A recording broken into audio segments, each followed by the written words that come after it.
So good afternoon, everybody. It's a pleasure to have a special lecture today.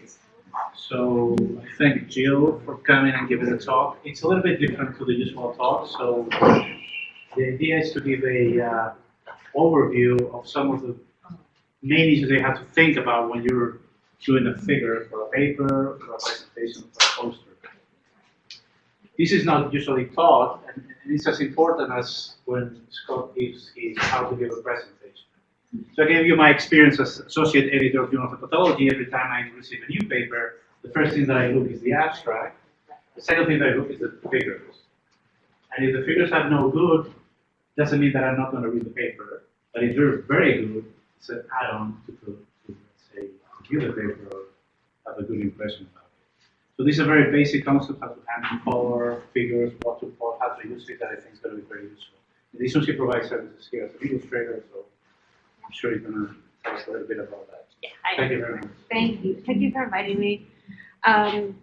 So yes, as Dr. Livola said, my name is Jill Gregory. My title is the Associate Director of Instructional Technology at the school, but practically I'm a medical illustrator. I've worked with Dr. Freeman since before in a Sinai Innovations graphic illustration I did. So that was like the first thing I did like a million years ago for this place. So I create illustrations, I also work on infographics, and just help people to create figures that are the most accurate and instructive as possible. So today we're going to talk about how to use figures to convey your message. There's going to be several different kind of parts to the presentation, and I attack it from a few different angles. So I'm going to start with creating accurate data visualizations. And for this part, I'm going to talk about how to not deceive your audience, hopefully. Not purposely deceive your audience through your figures. And I'm using this paper as sort of my guide. In this paper, they did a study where they took a data set, they created accurate figures and deceptive figures and gave them to groups of people to see if they could influence their perception of the information just based on the figures alone. So we're going to go through a few different things to look for and avoid in your own figure creation. So the first is truncated access. You may be familiar with this. It's where you don't start your y-axis at 0. Sometimes there's a reason not to if your numbers are quite big or you have a big range. But generally speaking, you want to start with 0 because here these two A and B are the same number in both graphs. But because in the graph on the right, the person has started with 50, it creates the illusion of significance when there isn't significance. And you'll see these kind of things popping up, not just in research journals, but all over pop culture. You know, our favorite source of inaccurate information is Fox News. So, I'm sorry, apologize, text there. They were trying to show that, oh, Bush's tax rates are, tax cuts expire. Oh no, you're going to pay so much. Oh, wow, this is like old school. Old school, yeah. I was just talking to somebody about having a pointer, yeah. So, was 35, now it's 39. Sorry about this text. And oh no, like now you're paying so much more taxes, but you can see the chart starts at 34%. So they're trying to get their audience to say like, oh no, like I gotta vote for Republicans because otherwise we're gonna pay so much more in taxes. And I am not thrilled to say, but it goes both ways. In that this is a tweet from last year saying, oh look at Trump, no more, so much fewer jobs when he's been president. But actually the difference is only 13,000. It's because they decided to start the graph at 170,000. And my favorite thing about this tweet is this one comment. I hate Trump, but this graph is horrible. So credibility starts at home. So it's like don't fall prey to doing the bad data manipulation on both sides. So what I'm showing you here is both things to think about for your own graphs, but then also when you're reviewing papers or you're reading papers, like Dr. Villanueva said, like often you read the abstract, look at the figures. Be looking with that critical eye, saying if the baseline is in 0, why? Is there a practical reason to do that, or is the person trying to pull one over on me? This next one is using, for bubble graphs, area as quantity. So what you should do when you're plotting a bubble graph is use the area. So for example, in Q1, Q2 is twice of Q1, so twice the area. Here, they've used the radius instead, so you can probably fit like 5 of Q1 inside of Q2 because they use radius instead of area to plot the data. And here's another example from, I think it's from USA Today. This is a bizarre graph that I don't know why someone decided to plot the GDP of Afghanistan against fast food chains.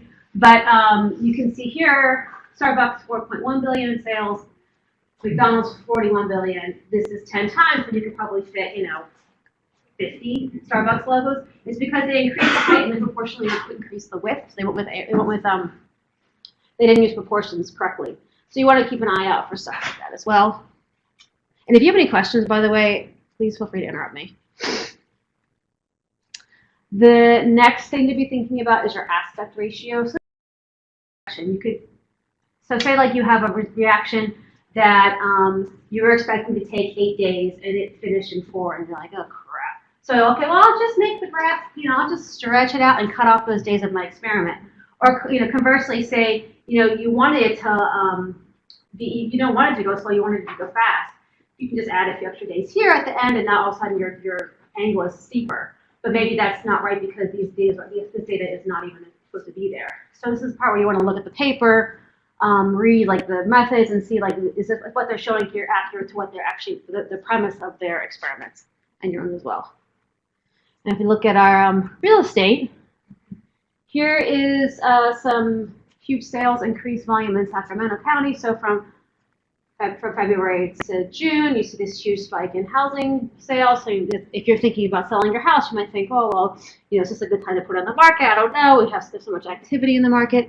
But if you look at the full range of data, you can see that actually the amount of houses that were sold in that June was significantly lower than the 2 years prior. So this, again, is when you're looking at a paper, like the data in the graph, is it telling the full story, or do you need more context? You need to go look at the method section and really read. Or is it giving you the accurate picture in the figure itself? The last thing I'm going to show for this paper is inverted axis, where you start the 0 at the top as opposed to the bottom. This one, I feel like there's never a good reason to invert your axis. So if you ever see a graph that has a 0 on the top, I would immediately put my brakes on and be like, what's going on here? Why is this being done? Because clearly here, there's an increase in quantity from 1 to 4, but when you put the axis over, especially if you put a color here, then it makes it look like the quantity is decreasing. And here's one where I thought, like, this isn't actually used in real life, is it? And I found this very provocative graph from Reuters. So this is not like someone's blog. This is an actual legitimate news source, talking about the gun deaths after stand your law was enacted. So at first glance, looks like gun deaths are on the rise. They enact this stand your ground law, and then boom, they drop. So okay, this is a good law. What? Boom, so to speak. Well, yeah, bang. Maybe. And also this color red, very provocative. But look, the 0's up here. So if I actually flip this graph around so it's accurate, you can see that actually the opposite was happening. Gun deaths were going down in Florida, and some politician got it in their mind to make this law, and now they're back up. So this is a case where you really have to keep a careful eye. And there actually was an interview with the woman who made this graph, and she's like, oh no, I didn't have any agenda when I was making it. I don't think so. Did you have a southern accent? Yeah, or an NRA membership, maybe. So to go back to the paper that all these examples came from, in this paper they did a study where they gave data on access to clean drinking water in 2 fictional towns, Willowtown and Silvertown. And in reality, there was no difference in access to drinking water, but they created 2 sets of graphs, one accurate and one with the deceptive practices. Here's a couple examples of the deceptive graphs, and they gave them to 2 groups. And so what you want to see with the data is that the answers are more towards 1 than 5, because 1 means no difference, and that's what was the accurate answer. And so you can see for all 3 of these, the deceptive graphs had much higher incidence of incorrect answers. The incorrect answers were more found by the control group, and actually here's the results. And it's pretty provocative that the sort of charts had the responses between 58 and 109% bigger. 97% got incorrect responses with deceptive graphs versus 18% incorrect with the correct graphs. So it really says that these figures want to be one of the most important parts of your papers, and so you really have to pay attention to making sure that you're displaying your information accurately. So this is sort of the summary slide, and I can give you guys this deck if you want to look at it later. And I have a last note here. This is a summary of the previous paper. You want to remove an unnecessary, like PowerPoint gives you these tools that might be tempting. Avoid them. Don't use 3D. So looking at, here's a chart of random information that is easy to understand, very clear what's going on here. You throw it into 3D, and especially if you didn't have these numbers here, forget about it. You can't tell what's going on. It's hard to compare one to the other. It looks kind of cool, but then it also kind of looks like 2005 maybe, 1995 maybe. So you want to just to stay away from these sort of like obviously PowerPoint 3D graphs, especially in a scientific paper. Yeah. In a line graph, Mm-hmm. especially if the differences are small numerically. Yeah. But let's say they're statistically significant. Mm-hmm. And you want to highlight that a little bit. Mm-hmm. In terms of the data. Is there a rule of thumb in terms of allowance above and below that value? I don't quite understand what you're saying. I'm sorry. Let's say in your in y-axis, Yeah. you want to be able to give the range, but if the range is 0 to 100, it looks going to look exactly the same. Statistically, they're different. Right. Well, so you could make us mean. How do you go in the middle where you're actually being fair, but also saying that there is a difference? Put the p-value on there. Yeah, putting the p-value would be the key. You could put a note in the figure legend like graph has been truncated in order to make the difference more appreciable or something like that. Or sometimes if like the range is 0 to 100 but nothing goes above 20, just dropping the range from 0 to 20 could be an option too. But I know what you're saying, because if they're all kind of squished in one part of the graph, it can make it very hard to see. But yeah, I think putting your p-values would be that's really going to tell the story more than anything else. I'll tell you that doesn't happen. People don't put the p-values? People want to show the difference between two groups, and it's never going to be 0 to 100 because the graph is kind of useless because they look exactly the same, Right. except for your p-values. Right. So that's where it gets a little tricky. Yeah. I don't have a perfect answer for that question, but you're right. So now we're going to shift a little bit from making graphs to talking more about presenting information like in a presentation more than in a paper, but all this stuff applies to both topics. So what you don't want to do is make slides like this. Kittens! I did it's not animated, but animating things. Why is this so hard? There's lots of things you can do in PowerPoint that you shouldn't do unless you're like planning to like an elementary school kid. All right, so don't do By the that. way, I wish I alluded to it. I give a talk every year about how to give Yeah. a talk, and I made an equally obnoxious slide. Yeah. And made exactly the same point. Just because you can do it doesn't. Don't, yeah. Just because you can doesn't mean you should. Yes. So let's go through a much less crazy. Now this is clearly much better than the previous slide, but there's still lots of things that could be done to this slide to make it better. So this is a slide from a medical school course talking about figuring out the genetic disorder, genetic diagnosis of a baby. So you have your XY and XX pathways, and you have some diagnoses down here at the bottom. So in order to fix up this graph, which is, again, not bad, but could be a lot better, we're going to talk about some theories of visual perception. And the first ones I'm going to talk about are gestalt theories, which is a branch of psychology that tries to understand the laws of the way that people interpret the world through visual input. So I'm going to talk about there's several laws. I'm going to focus on these first two, law of proximity and law of similarity. So law of proximity says if you cluster things together, people naturally assume that they're associated with one another. So it's like these dots here. So if we go back to our original graph, I'm going to make one small change. Just separate up the two rows, right? So now with just that little bit of visual space here created, things are overlapping. Now I can better see that there's two separate columns.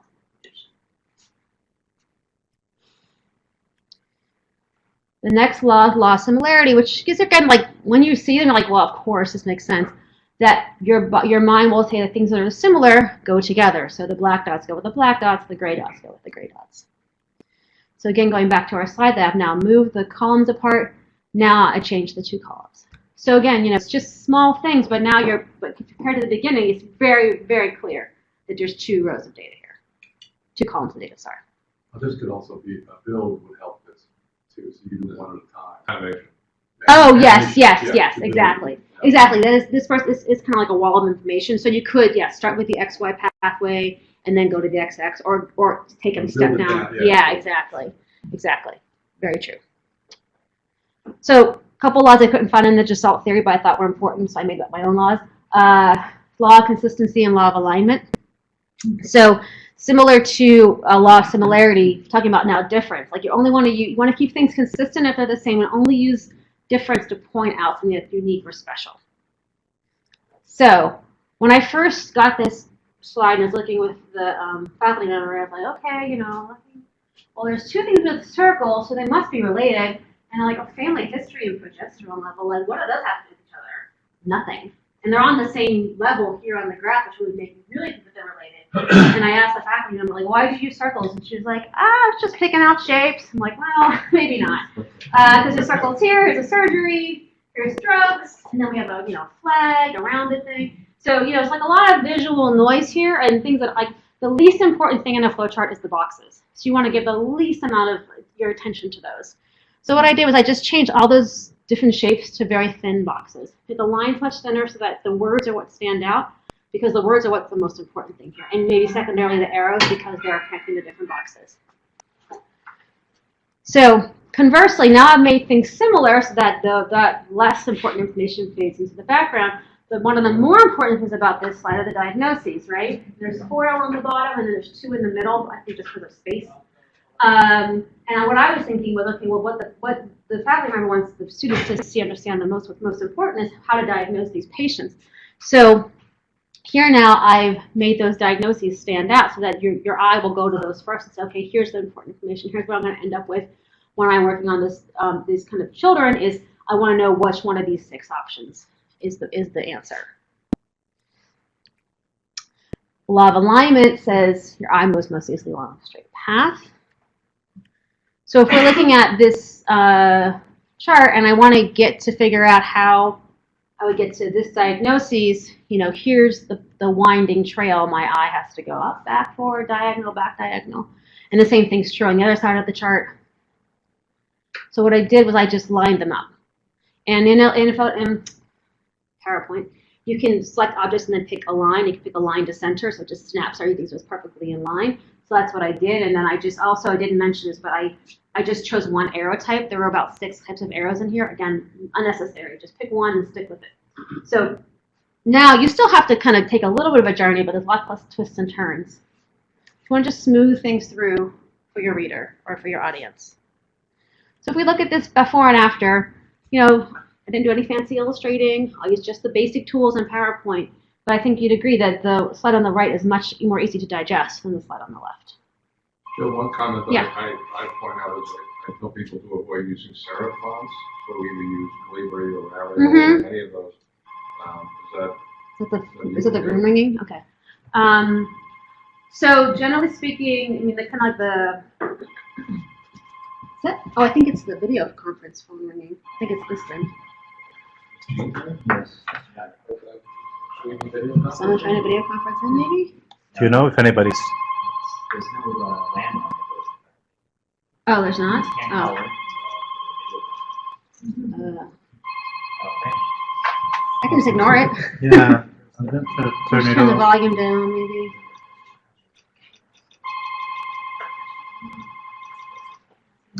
I don't know. That's The weird. person really wants to listen to this presentation. Oh, it stopped. Hopefully they don't try to call back again. I'm going to sell you something. All right. That's why I asked you about serif versus all the sans serif. Right. So sort of the kind of conventional wisdom is you use serif fonts for blocks of text and you use sans serif fonts for headers. So does everyone know what a sans serif or a serif font is? Okay. So it might be hard to see back there, but this is a serif font. It's called Times. You see these little feet on the tops of the U's, at the end of the S, here on the P. Those are called serifs. And the idea is that these horizontal kind of strokes help your eye move along a row of text. So it's easier on your eye to read serif text in long rows because it just moves your eye along. Sans serif font, like the font inside the table itself, doesn't have those little feet. So if you look at like a newspaper, all of the text in the body of the paper is all going to be serifed. I think in newspapers actually even the headers are serifed. You'll see like in magazines they'll use sans serif for blocks of text because they're trying to be a little bit more like designy. I think that The most important thing is to be consistent. So pick a font, pick 2 fonts and stick with them and use like the same font in the header and the same font in the body. Generally, you don't want to put big blocks of text in a PowerPoint slide because if someone's talking to you and you put text in front of them, they're going to read the text and tune you out. Your brain just you can't not read words that are in front of you. So you want to keep your bullet points or your text on your slides as little as possible because you want the person to be listening to what you're saying and not reading your slides.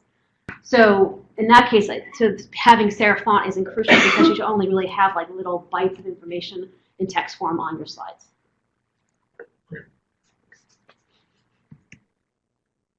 This also applies from one slide to the next as well within an individual slide. So here's 2 more slides from a medical school class about sodium handling. And when I first was looking at these 2 slides, I was kind of like, okay, ingest sodium, cerium, plasma, la. And then I go to the next slide, I'm like, okay, wait, ingest sodium, I'm like, oh, it's the same information, but because it's displayed a little differently, my brain says, oh, this is new. I need to like relearn, I need to learn this now. But you don't need to learn it because it was in the previous slide. So what you want to do is, when you go from one slide to the next, just only change the stuff that's actually changing. Leave everything else in the exact same spot so that when I go from this slide to this slide, my eye goes boom, right down to the bottom to the thing that's changing. And the easy way to do this is when you make this slide, then duplicate it. And when you duplicate in PowerPoint, everything stays in the exact same spot. And then you just change the part that needs to be changed. So that's sort of my little take home from this part. And again, when you're going from slide to slide, never use Comic Sans, ever. It is a sans serif font, but do not use it because it looks like a child's presentation. It kind of goes along with kittens. Don't use kittens. Don't use Comic Sans. I completely agree with you. I have a slide I can get to you which has a picture of a handwritten note that says, this is a Fortune 500 company, not a lemonade stand. Please don't use that. Yeah, exactly. So this is a different presentation from a class that I was helping with. It's not bad. It's clean. It's used the same template from slide to slide. But you're asking the students to you're already trying to teach them genetics. It's already complicated. Why make it more complicated by introducing inconsistencies that just kind of will stop you in your tracks? So here's the same 4 slides. I just gave the same header across the board. Once we introduced the idea of the for instance, in situ hybridization, then I made the acronym here, and I kept that header so that you knew that whatever on these 3 slides you're in the same topic. Instead of getting rid of a header just to make the picture a little bit bigger, I don't think that really helps. This is much easier to understand. What font is that? It doesn't look quite like This is I don't even know. I think it might be Futura, maybe. Yeah, It came with the template she was using. So again, a lot of people will borrow slides from friends or, have a couple different presentations and they'll put them together, and PowerPoint and all of its, wisdom will not often, if this came from a white slide deck and you put it in, and if I'm a student and I'm looking along, I'm like, okay, this must be the most important slide because it's different. It's not, it's just that this one doesn't have the template applied to it. So when you are bringing things into PowerPoint, you want to make sure that you're overriding the local on this. That is you. That is me. Sorry, that did the thing you're not supposed to do, and I put that on everything. Sorry about that. Override whatever came with it, and you can do that. I think I have it right here. Ooh. Format, slide background, automatic. So automatic will match it to the other template. It'll match it to whatever the template is. The original one. The original ones. Like for this example, this is like this black. Will it change the color of the fonts to match? It might not. So Frequently not. Yeah. Yeah. So PowerPoint has design templates. So when you make a new slide in PowerPoint, you pick the one that has the header text and the body text. Right. If you then copy that into another PowerPoint template, PowerPoint knows, hey, this is a header box, this is a body box, and it will apply those formulas, those designs to those boxes. However, if you just go and pick in the text box and draw a text box and start typing in, PowerPoint doesn't recognize that as being in the presentation as an element. So it will keep whatever you typed in there. If it was white font, it will stay white font. So the tricky thing is that there may be some white font here you can't see because it's on a white background, or maybe there's something in black right here you can't see. So that's why you be really careful when you're transferring from presentation. Well, if you run the mouse over the slide, that usually picks up the Right, or I'll go in and do select all. I don't know if it's there or not. Well, not something, it'll pick up the box, and then you can see the little See it. box, and then you can change the color. The other thing you can do is you can, in the slide, do Control A or Apple A, select all, and it will select all the boxes, and you can see any like hidden boxes just floating around. In there. Right, yeah, select Yeah. all. Yeah. You can select all. Mhm. Yeah. That works. Yeah. But this Mount Sinai template, all you guys were sending me slides for that presentation last week, all on the Mount Sinai template. And when I put them all together in one, it was a disaster. Yeah. It's like it took me like 3 hours to reformat, the majority of the slides. Yeah, I mean, so that they were Good legible. therapy. PowerPoint is the worst, but it's On the also airplane, it's the industry standard. Yeah, it's really it's pretty cruddy. I also recommend using light backgrounds because especially if you're copying images from like internet, which we can get into a whole topic about that. You put in a black background, it's like, hi, I got these from Google because I don't know they're in white boxes. Whereas here, at least it's sort of like fading into the background. And I actually just did some reading recently for people that have dyslexia. Light tinted backgrounds are the best with dark text. It's easiest for dyslexic people to read. So you want to be thinking about your audience too, thinking about color blindness. Don't use red green as your contrast colors. So moving on to Bold too, I like to use bold Yeah. whenever possible. Yeah, sure. Because sometimes some of the fonts are so thin. Mhm. It's really, particularly if your eyes aren't perfect. Exactly. Yeah, and you're sitting in the back of a 500-person auditorium. Yeah. Right. So another aspect of alignment is consider that most English speakers, which most of your audience is going to be, absorb content from upper left to lower right. This is how you read a piece of paper, right? So when you first look at a slide, you're going to start here. So here's another slide. There's another don't do this. So this slide is you're supposed to start here, go to the cell, and then know that this person's thirsty. But if you actually kind of trace this is how you're supposed to read this slide, which is kind of like all over the place, zigzag. I took this content, I didn't do anything to the actual illustration or anything, and just rearranged it. So now you start at the upper left and you end up at the bottom right. So it's kind of always how you want to, any kind of figure you're making, start upper left and lower right if at all possible. So again, it's not rocket science, but when you actually start paying attention to this kind of stuff, it can really help your presentations be much easier for your audience to understand and for you also to deliver. We're going to switch gears to talk about color a little bit. So color should support your learning objectives, be accurate, translate to grayscale is very important, and support your science and not steal the show. So, you're going to have some cognitive dissonance if you use green for stop and red for go. Same way maybe don't use blue for malignant and red for benign. Just use the color that your brain thinks should go with that. Also, you probably noticed from the slides that I used at the beginning, I use orange and purple from XX and XY. You want to avoid blue for boys and pink for girls. It's out of date and also isn't really, it's just jarring these days, and I just would avoid it if at all possible. And the other colors will do. So if we look at this graph, or this image of the United States, it's about precipitation loss to transportation in 30 years. So first glance, what jumps out to you is what's a significant finding from this graph, from this map? Anyone? Big difference across the east and west. Right. So what happened right here? Is it like a drought here, and it's what super rainy, but That's the Mississippi. everyone says I thought too. Mississippi's over here. Yeah. That's Mississippi. Oh, that's right. No, listen.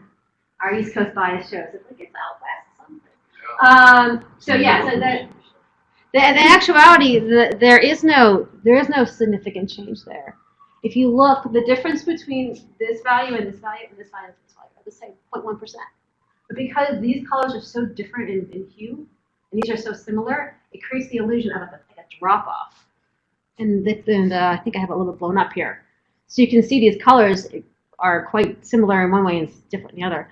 And it becomes even worse if you take this graph and take this map and make it grayscale. Now, the entire Midwest is one color. The entire Southeast is one color. And if you think about journal papers or grant applications, people oftentimes print them on their black and white printer and read them on their train, on the airplane. And so if you make a graph that's unintelligible in black and white, you might lose your audience. You might have more trouble getting that grant funded or paper accepted in a journal. It's really important to think about it.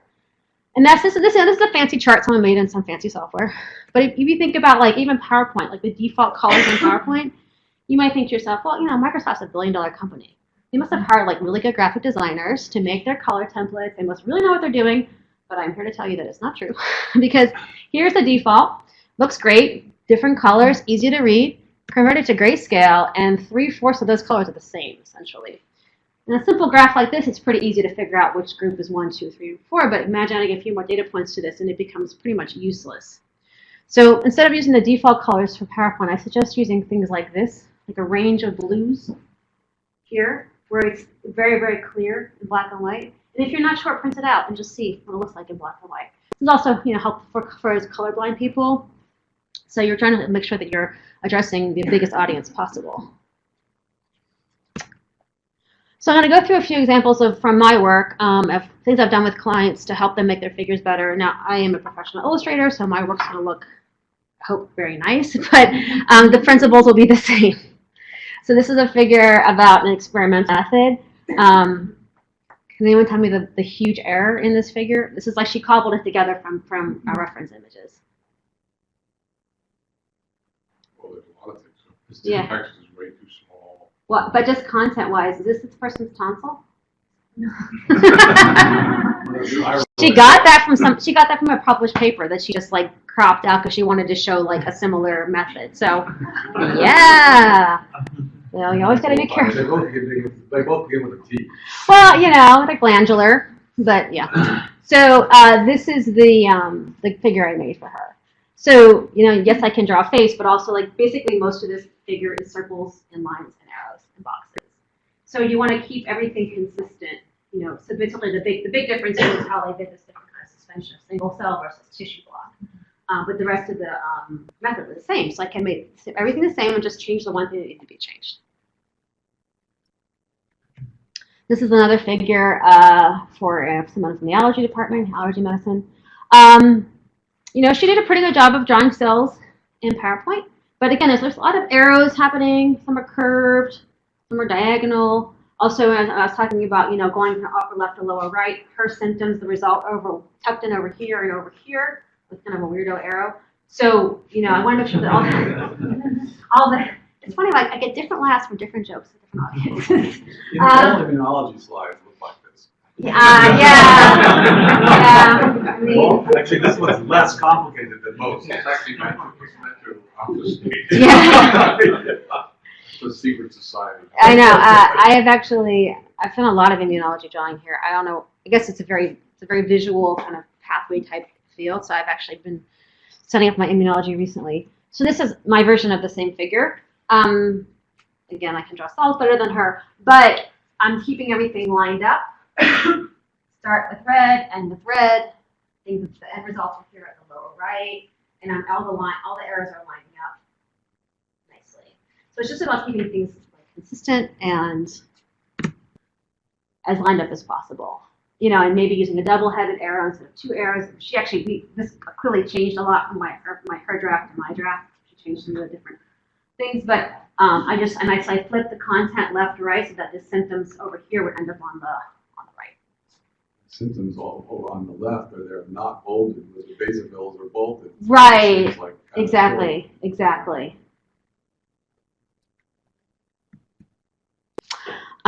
Here's another one. Does someone know that figure? Okay. This is for someone at the cancer center. It's again like taking PowerPoint to its drawing limits here with cells and spleens, and so the point of this is that you attack the tumor with a few different things. You have chemo over here. You have modified dendritic cells, some kind of drug, a virus. But there's 4 different starting points for this figure, and they're kind of all in a circle. So when I first got this from him, I'm like, am I starting with the spleen? Like, what's happening here? So had a conversation with him, figured it out, like, okay, you attack the cells, they go to the spleen, blood system, T cells come back and attack the tumor. So this is going to look extremely different. This is enough to cause a seizure. Yeah. So this is my version, which is a little very different. But what I want to show you here is that, first of all, I use numbers to help. like, okay, so it's easy. Everyone knows 1, 2, 3. All the like entry points are together, and then it's kind of going in this clockwise, upper left, lower right, back up to upper left.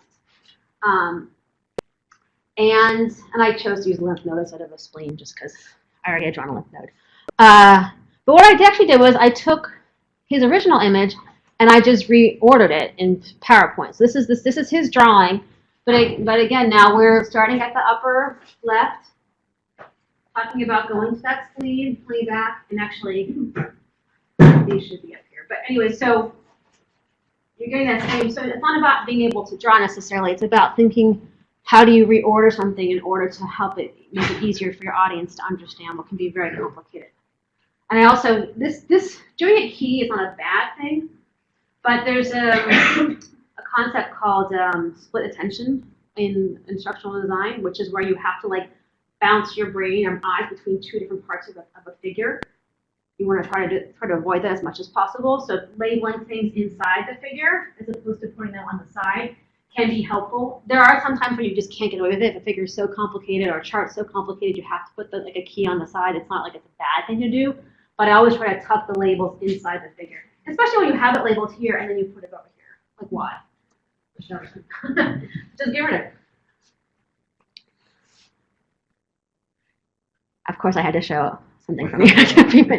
So this is an amazing illustration that I made. So of course it's perfect.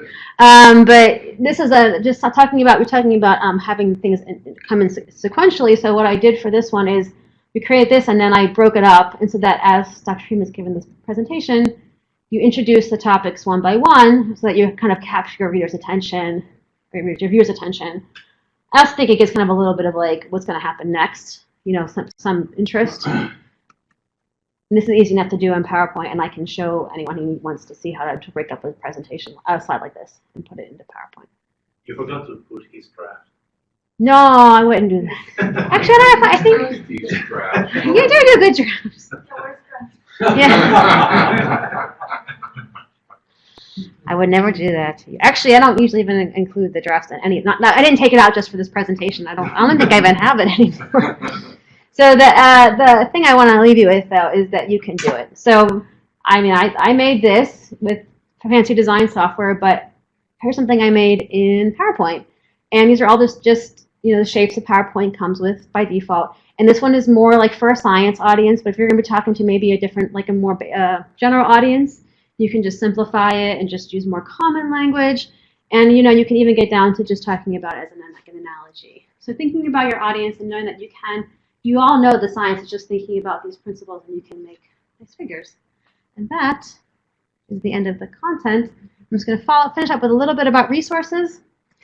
I use Illustrator and Photoshop. I know some people, at least in this department, have access to that software, but if you don't, these are the softwares that are free. DataViz, these two here, Inkscape, and GIMP. It's also something called BioRender. I didn't put it in this presentation that Dr. Villanueva and I are talking about. It's a way you can build. It's not free, but you can build figures. They have like a little T cell you drag in, then like a little toll-like receptor you drag in, and a little whatever MHC class 1 you drag in, and you make your little figures that way. Does the vector illustration refile from Illustrator?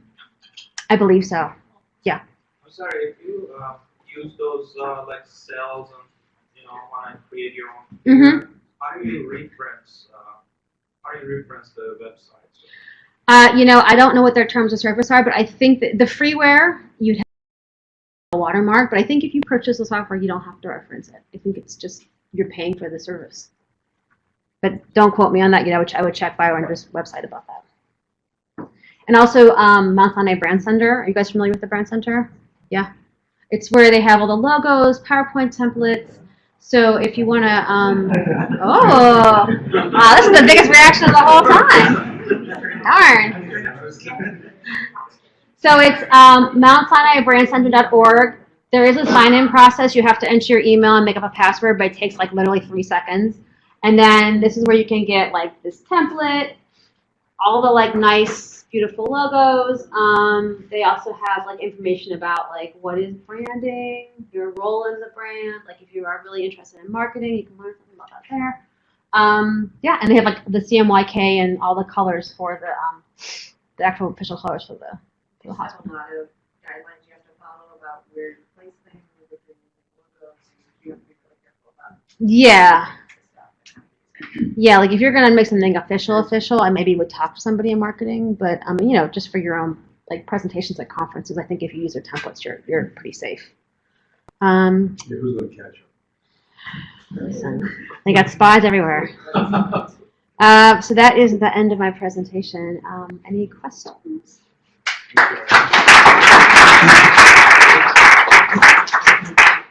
Any questions?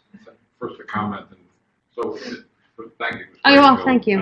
Thank you for your interest. I learned a long time ago that a great illustration can really enhance virtually anything. So I think for all of us, if you are writing a review article, it's ideal if you wanted to get cited. The more figures you have that are appealing and can be used by others, the more likely you're to be recognized. Mm-hmm. But also grants. So I think any Augusta's master at this also. But if you have it's really helpful to illustrate your grant entirely or the specific aims. Mm-hmm. Jill is a master at working with you as long as you give her enough time. Yeah, that is the key. Don't do it the night before you're supposed to submit because it's an iterative process. And sometimes you're almost there and something's not quite right. You have to go back again. Yeah. So yeah. Strong plea. So you mentioned the different alternatives to Illustrator, Mhm. and I'd like if you could expand on what's the difference between doing a figure on PowerPoint and doing a figure using a vectorial-based system like Illustrator. Well, Illustrator's, like it's in the name, it's an illustration software. PowerPoint is a presentation software that has Illustrator tools in it. So it's just that the amount of the control you have over it and like the amount of how like creative you can be with Illustrator is like magnitudes of the order of difference than PowerPoint.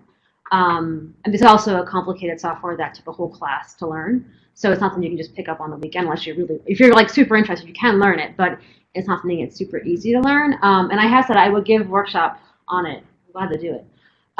Because I would say that the majority of people here, so you use PowerPoint for figures, right? There are some issues when you do the figures and how you export them that kind of solve the Illustrator. That's but there's true. a Yeah. learning curve that it's Right. Yeah. So with Illustrator, you can you have more export options. You can export higher res files. Vector software like Illustrator is resolution independent, so you can make something this small in Illustrator and blow it up, like literally this small, and blow it up inside of a building and it will look fine. Whereas like a Photoshop file, you make something this small, you blow it up to this big, it'll look like pixelated nothing. So it's a very, very powerful software. Yeah, this isn't my computer. I would get on an Illustrator and show you some stuff right now, but yeah, it's very, very powerful. Jill, what are the rules about capturing images and screenshots and embedding them in your presentation? Are there any rules apart from the should look good when you blow it up? Because sometimes people will do that, not realizing when they stretch it to half the slide, it's heavily pixelated. Right. But are there also copyright rules or rules of thumb or? So if you're taking an image from Google or you're screenshotting an image off of Google or wherever, if it's not something that you created, then it is copyrighted by somebody else. I mean, there are things in the public domain. If you go to like government websites or some like Google Creative Commons has some public domain stuff, but most things are copyrighted. And so for presentations, there's a bit of a loophole in that you can use something in a presentation and not have to get permission. I will say I get emails from people. Oh, I'm a PhD student at the university, blah blah. Can I use your image in my presentation? I'm like, thank you for asking. Yes, you may. Just put my citation at the bottom. But I know that most people are not contacting me. They're just using them because with screenshotting and with like right clicking, you can get images off of anywhere. And even now, some of the journals are like, here, download it as a PowerPoint. I'm like, okay. So you want to make sure you cite. So I'm actually even thinking, I don't know if I have in this presentation. Let me just end it real quick. I think I do. Like you want to think about a figure or any kind of image as anything else. Like if you're using something from a source, just cite it. So actually this slide here, I didn't make it. I got it from this like crappy PowerPoint slide.com or whatever. And so I just put the citation here. So, you know, I think this is like the most ethical thing to do and also just like good business practice. Again, if you're also using like in a poster presentation, I think also it's because it's a very limited audience, you're not going to have a problem. But if you're talking about putting it into a publication, you'd have to get no journal's going to let you publish that without authorization. So you'd have to get permission from the owner. Yeah. Any other comments? Okay. All right. Thank you very Thank you very much.